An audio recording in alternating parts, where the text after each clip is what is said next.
Hello students, welcome to my biology classes. তো আজকের আমাদের টপিক হচ্ছে স্ট্রাকচার অফ পোলেন গ্রেন। এর আগের ভিডিওতে আমরা পোলেন গ্রেন বা মাইক্রোস্পোর কিভাবে তৈরি হয়েছে সেটা পড়েছি, অর্থাৎ মাইক্রোস্পোরোজেনেসিস সম্পর্কে আলোচনা করা হয়েছে।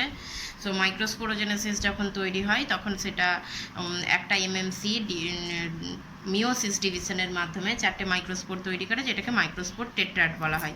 পরবর্তীকালে এই টেট্রাড থেকে মাইক্রোস্পোরগুলো বিচ্ছিন্ন হচ্ছে এবং এই তখন ইন্ডিভিজুয়ালি মাইক্রোস্পোর বা পোলেন গ্রেন বলছি আমরা তাকে। তো তার স্ট্রাকচারটা কেমন হয় সেটা আমাদেরকে দেখতে হবে।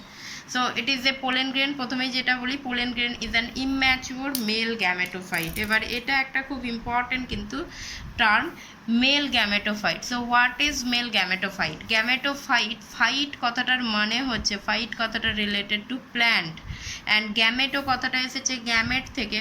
তার মানে gametophyte means the plant part in which gamete is formed. ঠিক আছে? সো যেই অংশের মধ্যে প্ল্যান্টের বা উদ্ভিদের যেই অংশের মধ্যে গ্যামেট ফর্ম হচ্ছে সেই অংশটাকেই বলা হচ্ছে গ্যামেটোফাইট। অ্যান্ড তার আগে মেল রয়েছে মানে মেল গ্যামেট। এখানে যেই অংশের মধ্যে মেল গ্যামেট ফর্মেশন হবে তাকেই বলবো মেল গ্যামেটোফাইট। তাহলে এই যে পোলেন গ্রেন আছে, এই পোলেন গ্রেনটাকে মেল গ্যামেটোফাইট বলছি। তার কারণ হচ্ছে পোলেন গ্রেনের মধ্যে মেল গ্যামেট তৈরি হবে। পোলেন গ্রেন হচ্ছে উদ্ভিদের সেই অংশ যার মধ্যে মেল গ্যামেট তৈরি হবে। সো অনেক সময় একটা আইডিয়া থাকে, মানে একটা স্টুডেন্টের মধ্যে একটা কনসেপ্ট চলে আসে যে পোলেন গ্রেন নিজে যেহেতু হ্যাপ্লয়েড, তার মানে পোলেন গ্রেনটাই হয়তো male gamete, but pollen grain কিন্তু মেল গ্যামেট নয়। সো এটা মনে রাখতে হবে, pollen grain itself is not a male gamete. Pollen গ্রেনের মধ্যে পরবর্তীকালে মেল গ্যামেট তৈরি হবে। ওকে?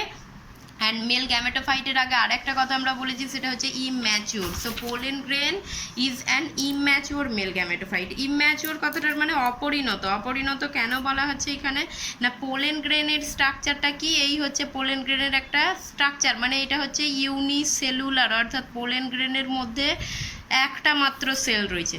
এবার এই ইউনিসেল স্ট্রাকচার থেকে পোলেন গ্রেন যখন 3 সেলড স্ট্রাকচার হবে, তার মানে এরপর পোলেন গ্রেনের মধ্যে ডিভিশন হবে এবং এই একটা সিঙ্গেল সেল ডিভাইড করে যখন 3টে সেল তৈরি করবে, কিভাবে তৈরি করবে সেটা আমরা পরে আসবো। সো যখন 3টে সেল তৈরি করবে তখন সেইখানে মেল গ্যামেট তৈরি হবে এবং তখন সেইটা হবে ম্যাচিওর স্টেজ। তার মানে pollen single unicellular pollen grain যেটা, সেটা হলো ইম্যাচিওর। অ্যান্ড এই পোলেন গ্রেনটাই আবার যখন ডিভাইড করছে, ডিভাইড করে যখন 3 সেল স্ট্রাকচার হচ্ছে, তখন সেই 3 সেল স্ট্রাকচার পোলেন গ্রেনটাকে বলবো আমরা mature male gametophyte. Okay? So এখানে simplified male gametophyte means pollen গ্রেনের মধ্যে মেল গ্যামেট পরবর্তীকালে তৈরি হবে। সো যখন তৈরি হবে তখন হবে। আপাতত আমরা পোলেন গ্রেনের যে স্ট্রাকচারটা আছে সেটা দেখব।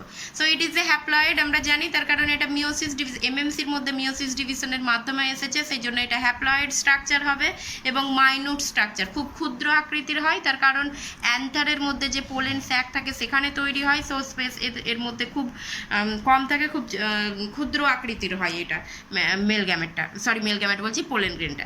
নেক্সট হচ্ছে it is usually round shaped. So একটা গোলাকার আকৃতি হয় মেনলি, কিন্তু এটা ওভাল বা পিরামিডাল বা পলিহেড্রাল বিভিন্ন রকমের আকৃতি হতে পারবে। সাধারণত ম্যাক্সিমাম উদ্ভিদের ক্ষেত্রে এটা রাউন্ড শেপেড হয়, এরকম একটা সার্কুলার স্ট্রাকচার থাকে, বাট এর যে শেপটা হয় সেটা ভ্যারি করে বিভিন্ন উদ্ভিদের ক্ষেত্রে।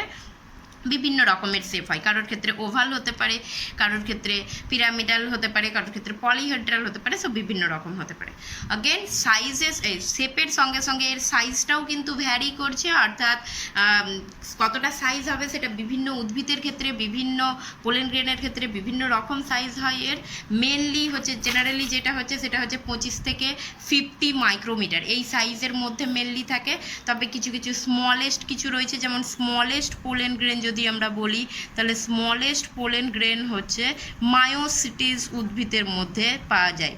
সো স্মলেস্ট পোলেন গ্রেন হচ্ছে মায়োসিটিস, এই প্ল্যান্টের পোলেন গ্রেন, এবং এর যেটা সাইজ সেটা হচ্ছে 5 মাইক্রোমিটার হয়।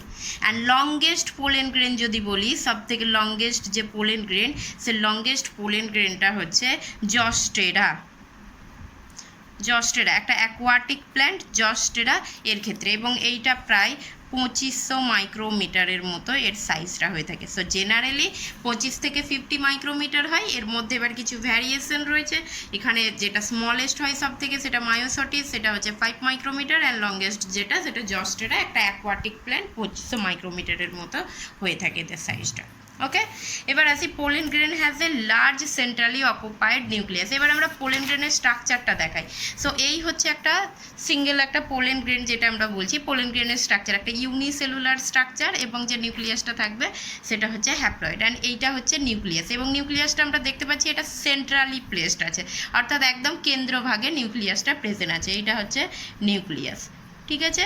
সো পোলেন গ্রেনের একদম কেন্দ্রভাগে একটা নিউক্লিয়াস প্রেজেন্ট থাকছে, একটা লার্জ নিউক্লিয়াস প্রেজেন্ট থাকছে, and this one is cytoplasm. ভিতরের যে অংশটা রয়েছে সেটা হচ্ছে সাইটোপ্লাজম, এবং সাইটোপ্লাজমের মধ্যে কিছু দানা দানা মতো দেওয়া হয়েছে।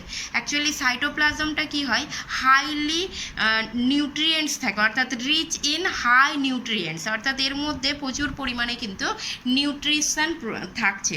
সেই জন্য সাইটোপ্লাজমটা এরকম ডেন্স বা এরকম গ্র্যানিউলার টাইপের একটা মাইক্রোস্কোপিক ভিউতে এরকম ধরনের একটা গ্র্যানিউলার আমরা দেখতে পেয়ে থাকি, তার কারণ এর মধ্যে প্রচুর পরিমাণে নিউট্রিশন রয়েছে। সো সেটাই বলা হয়েছে pollen grain has a large centrally occupied nucleus and cytoplasm is rich in nutrients.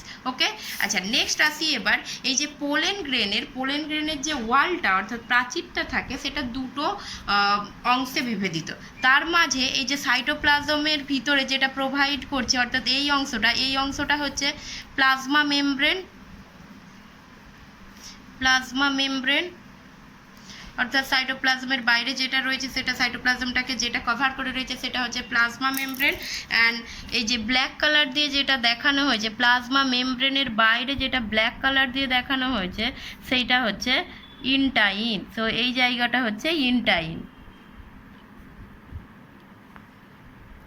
এটা হচ্ছে ইনটাইন। তো এখানে কি বলেছি আমরা, the wall or covering of pollen grain is called sporoderm, অর্থাৎ প্লাজমা মেমব্রেনের বাইরে যে টোটাল যে এই অংশগুলো রয়েছে এইটাকে বলবো আমরা ওয়ালটাকে বলা হচ্ছে স্পোরোডার্ম বলা হচ্ছে। সো পোলেন গ্রেনের যে ওয়ালটা আছে সেটাকে বলা হচ্ছে স্পোরোডার্ম বলা হচ্ছে। অ্যান্ড এই স্পোরোডার্মটা আবার দুটো লেয়ার দিয়ে তৈরি, যেটা ভিতরের যে অংশ অর্থাৎ যেটা ব্ল্যাক কালার দিয়ে আমরা দেখাচ্ছি সেই ব্ল্যাক কালার অংশটাকে বলা হচ্ছে intine. So in means internal হিসাবে বলা হয়েছে ইনটাইন।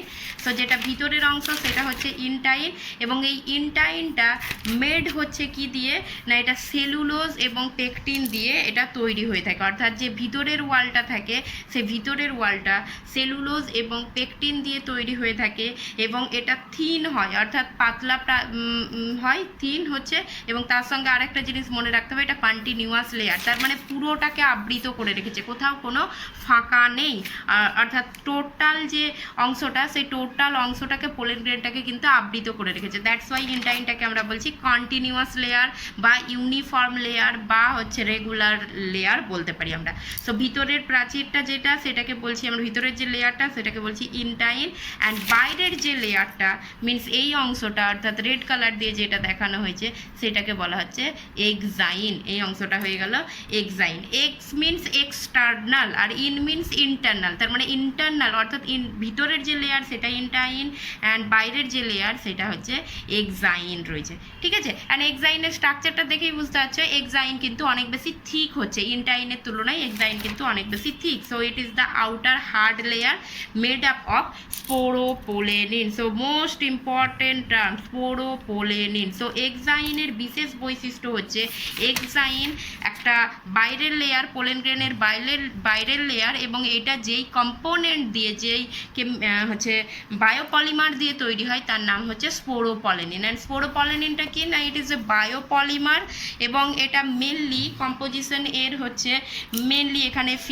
কিছু লং চেন ফ্যাটি অ্যাসিড থাকে স্পোরোপলিনিনের মধ্যে, ফিনাইল প্রোপানয়েডস থাকে, ফেনলিক্স থাকে, ক্যারোটিনয়েডস থাকে। সো এই সমস্ত মনোমারগুলো মিলিত হয়ে একটা পলিমার তৈরি করছে, যেই পলিমারটার নামই হচ্ছে স্পোরোপোলেনিন। এবং sporopollenin it is the most resistance organic substance. তার মানে কি, অর্থাৎ এই স্পোরোপোলেনিনটাকে কিন্তু কোনো কিছুই ক্ষয় করতে পারবে না, যদি হাই টেম্পারেচার প্রোভাইড করা হয় তাতেও স্পোরোপলিনিন নষ্ট হবে না।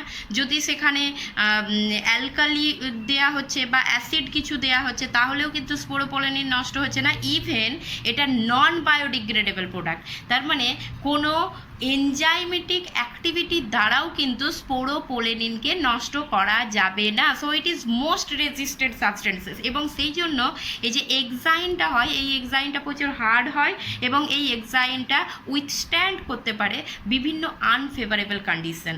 সো হাই টেম্পারেচার হোক, হাই অ্যাসিডিক নেচার হোক, হাই বেসিক নেচার হোক বা এনজাইমেটিক অ্যাক্টিভিটি হোক, কোনো কিছুই কিন্তু স্পোরোপোলেনিনকে নষ্ট করতে পারে না। এবং দ্যাটস ওয়াই এই স্পোরোপোলেনিন নষ্ট হয় না বলে পোলেন গ্রেন কিন্তু খুব ইজিলি ফসিলাইজড হয়।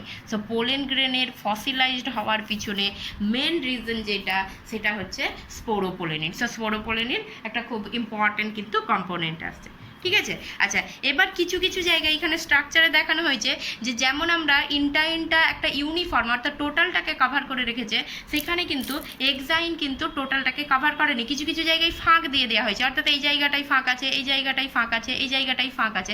তার মানে এইসব এলাকাগুলোই কি রয়েছে, এইসব এলাকাগুলোই বা এইসব প্লেসগুলোই এক্সাইনটা কিন্তু অ্যাবসেন্ট রয়েছে। সো যে জায়গায় এক্সাইন অ্যাবসেন্ট রয়েছে সেই জায়গাটাকে বলা হচ্ছে জার্ম পোর বলা হচ্ছে। সো সেটাই বলা হয়েছে in some places exine is absent, it is called germ পোর।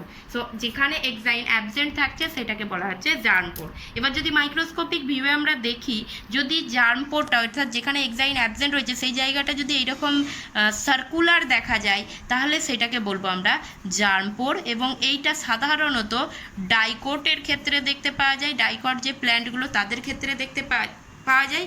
এবং জার্ম পোরের সংখ্যাটা সাধারণত 1 2 3 হয়, অর্থাৎ একটা পোলেন গ্রেনের মধ্যে একটা থেকে 3টে জার্মপোর দেখা যায়। এখানে আমরা 3টে জার্মপোর দেখেছি, এই একটা জার্মপোর, এই একটা জার্মপোর, এই একটা জার্মপোর। সো 1 থেকে 3টে জার্মপোর দেখা যায়। যদি একটা জার্মপোর থাকে, সিঙ্গেল জার্মপোর থাকলে তাকে বলবো ইউনিপোরেট। আবার যদি 3টে থাকে তাহলে সেটাকে বলবো ট্রাইপোরেট, বা 2টো থাকলে বাইপোরেট, এইভাবে নামগুলো করা হয়। কিন্তু যদি মনোকটের ক্ষেত্রে আমরা দেখি তাহলে মনোকটের ক্ষেত্রে আবার দেখা যাবে যে এইটা এইরকম ধরনের সার্কুলার স্ট্রাকচার না হয়ে এই রকম ধরনের একটা স্লিট লাইক স্ট্রাকচার দেখা যায়। অর্থাৎ মাইক্রোস্কোপিক ভিউয়ে যেখানে এক্সাইনটা অ্যাবসেন্ট রয়েছে সেইখানে এইরকম ধরনের একটা মাইক্রোস্কোপিক ভিউয়ে এইরকম ধরনের একটা স্লিট লাইক স্ট্রাকচার দেখা যাবে। সো এই স্লিট লাইক স্ট্রাকচারটাকে তখন জার্মপোর না বলে জার্ম ফারো বলা হয় তখন। So it is called germ furrow. So একই জিনিস, জার্ম ফারো এবং জার্মপোর মানে যেখানে এক্সাইন প্রেজেন্ট থাকবে না। এবার সেই জায়গাটা যদি এরকম স্লিট লাইট স্ট্রাকচার হয় তাহলে সেটাকে বলবো জার্ম ফারো, আর যদি এরকম ধরনের সার্কুলার স্ট্রাকচার হয় তাহলে সেটাকে বলবো আমরা জার্মপোর। জার্মপোর সাধারণত ডাইকটের ক্ষেত্রে 1টা বা 3টে থাকে, মনোকটের ক্ষেত্রে এরকম স্লিট লাইট স্ট্রাকচার থাকে এবং সেটা সিঙ্গেল হয়, একটাই হয়, ঠিক আছে। এবং এই স্লিটটাকে অনেক সময় কল্পিও বলা হয়, সেই জন্য এটাকে বলা হয় কোলপেট, ঠিক আছে। সো এটা গেল জার্মপোর। আচ্ছা, এবার জার্মপোরটার ইম্পর্টেন্স কি, জার্মপোর কেন থাকবে না, তার কারণ হচ্ছে এখানে আমরা প্রথমেই বললাম যে এক্সাইন যেটা তৈরি হয়েছে সেই এক্সাইনটা কিন্তু স্পোরোপোলেনিন দিয়ে তৈরি হয়েছে, এবং স্পোরোপোলেনিন হচ্ছে মোস্ট রেজিস্ট্যান্ট, মানে কোনো কিছু দিয়েই স্পোরোপোলেনিনকে কিন্তু নষ্ট করা যায় না। তাহলে এই পোলেন গ্রেনের মধ্যে প্রথমেই আমরা বলে এলাম পোলেন গ্রেনের মধ্যে পরবর্তীকালে কে তৈরি হবে, মেল গ্যামেট তৈরি হবে। এবং ফার্টিলাইজেশন যদি হতে হয় তাহলে মেল গ্যামেটকে ফিমেল গ্যামেটের কাছে যেতে হবে, এবং ফিমেল গ্যামেটের কাছে মেল গ্যামেটকে যদি যেতে হয় তাহলে মেল গ্যামেট তো এই অঞ্চলে এখানে প্রডিউস হচ্ছে, তাহলে মেল গ্যামেটকে বেরিয়ে আসতে হবে। এবার এক্সাইনটা যদি এখানে যদি এক্সাইনটা যদি কন্টিনিউয়াস হয় কোনো কিছুভাবেই কিন্তু মেল গ্যামেটটা বেরিয়ে আসতে পারবে না। সো দ্যাটস ওয়াই এখানে এক্সাইন কিছু এমন কিছু জায়গায় জায়গা রয়েছে যেখানে এক্সাইন টোটালি অ্যাবসেন্ট, এবং সেই অঞ্চলগুলো থেকে পরবর্তীকালে একটা টিউব লাইক স্ট্রাকচার তৈরি হবে যেটাকে বলা হবে পোলেন টিউব, এবং এই পোলেন টিউবের মধ্য দিয়েই মেল গ্যামেটটা কিন্তু মাইগ্রেট করে যাবে কার কাছে, ফিমেল গ্যামেটের কাছে। সো জার্মপোরের কিন্তু খুব বেশি একটা ইম্পর্টেন্স আছে, এবং সেটা কিভাবে হয় সেটা আমরা ফার্টিলাইজেশন যখন করব তখন করব। আপাতত পোলেন গ্রেন সম্পর্কে এটাই স্ট্রাকচারটা হচ্ছে এটাই।